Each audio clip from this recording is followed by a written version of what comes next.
As you learn about the narcissistic pattern, it's also wise to reflect on the much healthier alternatives. Now, below you're going to find a link to my new extensive course called Ready, Set, Connect. It addresses both the mindset and the skills involved in gratifying relationships, and I hope you'll find it to be quite therapeutic.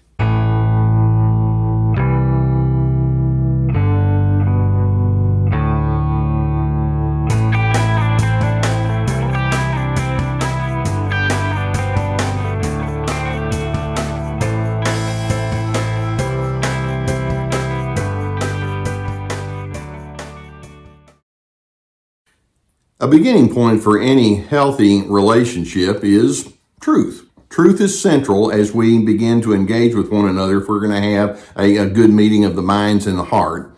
And when I say truth, I mean there's no hidden agendas, there's open accountability, we have a sense of authenticity. When we engage with narcissists, there's plenty of hidden agendas. And truth is just kind of whatever that narcissist wants it to be. And so they want to give the appearance that they're reliable and they're truthful and honest. But behind the scenes, they have so many schemes and manipulative hooks that they will come toward you with that truth is just not a part of the equation. Now, there's a really interesting dynamic that goes along with this. And that is narcissists actually operate inside what I refer to as a delusional idealism. They have an idealized version of who they are and how they're supposed to be perceived, and it's not anchored in truth or fact at all. It's very delusional. It's very self-serving.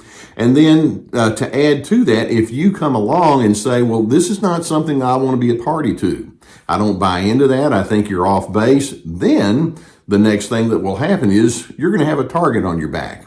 And so what I want to do is I want to run through 7 different illustrations of their delusional idealism, how they idealize themselves, and then how that sets them up to come at you as if you have that target. Now, the first thing I want to mention is that they operate with the delusion that says, I really should get everything that I want. That's their ideal. It's like, well, let's keep in mind who this is. This is me. And if I say I want something, well, I'm pretty special. And so if it's your admiration that they want or your acceptance, they feel like they deserve that. Or if it's a thing or an experience, then it's like, I'm not going to be happy until I get what I want. And then when you come along and say, well, wait just a minute, there are other alternatives we need to look at, their conclusion is, well, that just means you're in the way. Now, a second delusion that they operate with is they also think it's not reasonable for you to try to discuss or expose any weakness you see in me. Now, let's keep in mind they're pathologically defensive, they're pathologically insecure, and of course, they're not about to admit to something like that. If they do get caught with something wrong, they made a mistake or a moral error or just an error in judgment, or they just were inept in something, rather than saying, I've got some self-examination to do, what they'll do is they'll just say, well, it was some circumstances that set this up. It wasn't really me, because they have to hold themselves in this ideal state of mind. And so when you come along and say, well, I think differently, then their conclusion is, well, what that means is you just don't understand. And so their delusional idealism causes them to dismiss you with respect to that. A third illustration is that in the narcissist mind, they have the delusion that says, my influence over you should be preeminent. In other words, if you have any kind of thought and it's not quite the same as mine, then I need to override you. And in their way of thinking, they think, well, I have a very high status. I'm smarter than the average bear out there. I've got rank that you don't have. And so when you come along and say, well, I'm not going to go along with that, then what they'll say is, well, yeah, the reason is because you're basically inept. And you just don't see that I need to override you because I bring so much more to the equation than you. You ever had anybody speak to you or insinuate that regarding their relation to you? Or a fourth illustration is the narcissist may say, well, if I appear to be judgmental, it's simply because I'm trying to point out your deficiencies. In other words, I'm doing you a favor, and that's not being judgmental. So they can be critical and they can be agitated and impatient with you. And then when you say, this is not working for me, they're in their idealizing of themselves. They'll say, well, the problem is you're just a slow learner and you need to have me. So I'm not criticizing, I'm not judging, I'm just trying to help you out, you poor dumb fool. Now, a fifth illustration of their deluded idealization of themselves is they may say, well, if you think that I'm too angry, it's actually because you won't admit to your culpability in whatever problems we're having, or the other people won't admit their culpability in the problems we're having. And so even if they have a really bad and nasty and ugly outburst in anger, they still have such an idealized view of themselves. It's like, well, if I do have strong emotion, it's not because it's me, it's because of all the stupid idiots that I'm dealing with out there. And you people out there create friction. I'm just responding to it. And so they have to hold on to that idealized version of who they are, even in the midst of ugly anger. Go figure. Now, a sixth illustration is they may say something like, well, what you may call vanity in me is just me taking care of myself. Let's keep in mind that narcissists want to look right. They want to be around the right kind of people. Sometimes they go way overboard with cosmetic procedures, or they're over concerned with their looks and diet, and they can be nitpicky. Even if they don't do a good job of it, you can have that person that says, well, I got to have the right food. I have to have the right circumstances. And you may say, man, you're just going way overboard. There's a real vanity factor there. It's like their response to that is, well, that simply means you're jealous.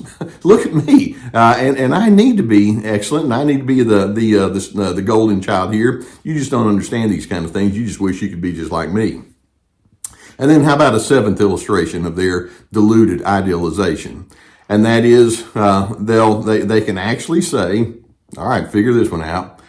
I'm a very understanding person typically, and I'm also helpful. You just don't have a knack for tuning into your own hurt, or you just have a knack for creating problems. I'm trying to be helpful, but you just seem to ruin everything. And so when they come across as insensitive or bossy or just downright callous toward you, in their mind, it's like, well, you just want me to be an enabler, and I'm not going to be that. And they have to have this notion that says there's hardly anyone that I know is such a nice person as me. That's the delusional idealization.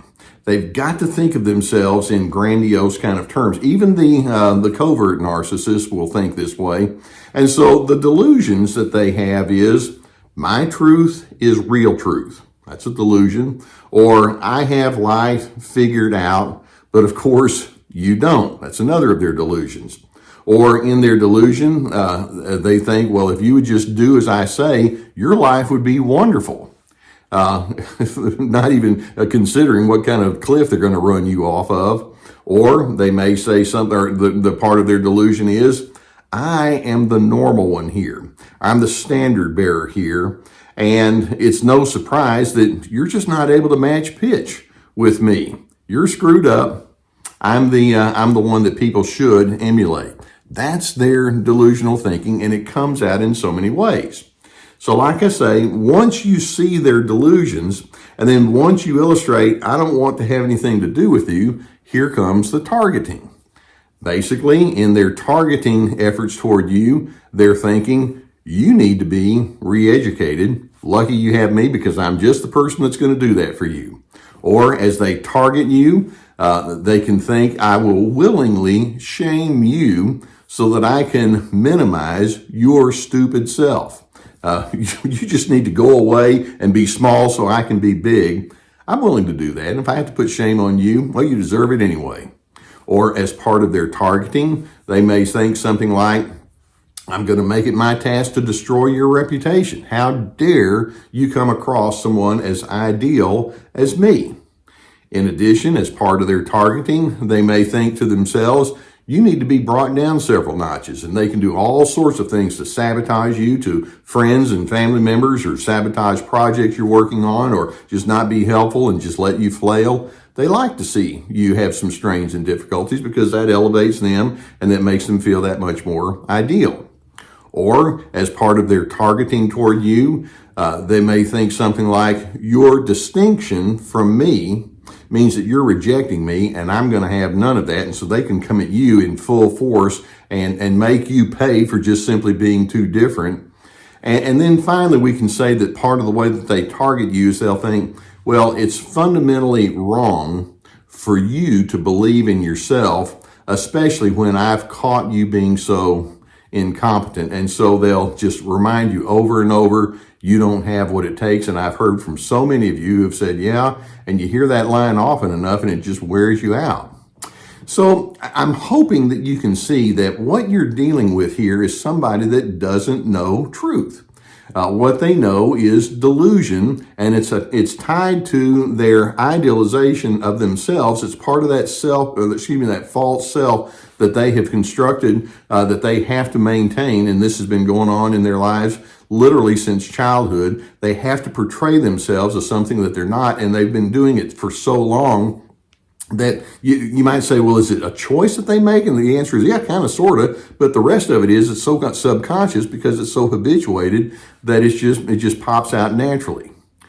My response when that narcissist would like to target someone else with their delusional idealism is to say, I need to liberate myself from the narcissist delusions and self-serving agenda. Narcissists have great difficulty sorting out truth from fiction, starting with themselves. So it's only natural that it would spill over into the way that they look at me. So that being the case, I'm going to exchange their deluded idealism for my common sense realism. That's how I roll. It's realistic for me to declare that I'm a much more effective person as I'm grounded in the core truths of DRC: dignity, respect, and civility. That's my starting point. That's my truth. And I hope that videos like this can give you some good awareness about what you're dealing with. And once you're able to see it, I'm hoping it can allow you to make some healthy adjustments in your own personal life. That's why I produce these videos. If you've not already subscribed, I would encourage you to continue to hit that subscribe button, and we'll continue to bring more videos coming in your direction. Nothing delusional about Gus over here. He and I are just going to team up, and we'll keep bringing more to you. If you have a need for therapy, then I would encourage you to seek that out. You know that I've been sponsored for years now by the people at BetterHelp.com. There's a link below that will take you to their webpage or website. There's a whole team of licensed professional therapists that can assist you. I've received much good feedback from people. There's a 10% discount on your first month if you sign up through the link there. And please, it's accessible, it's affordable. Get the help that you know you need. In addition, I have my therapeutic courses with multiple videos per course and guided questions with written documents. We have Ready, Set, Connect, Making Good Connection Skills. This is me, establishing your boundaries, free to be, finding yourself despite those deluded people in your world. We also have my webinars that have been presented, but they're still available, and they have quite a bit of information on those. We have my podcast, the Surviving Narcissism podcast. We have our website. We have books and other resources. All of it's below, and I hope you take advantage of our resources. You're dealing with deluded people when you're dealing with these narcissistic individuals, and it's important for you to know the truth of that so that you can move forward with an honest appraisal of who they are and about who you are. And in doing so, I truly hope that it positions you to be a person of steadiness and a person of peace.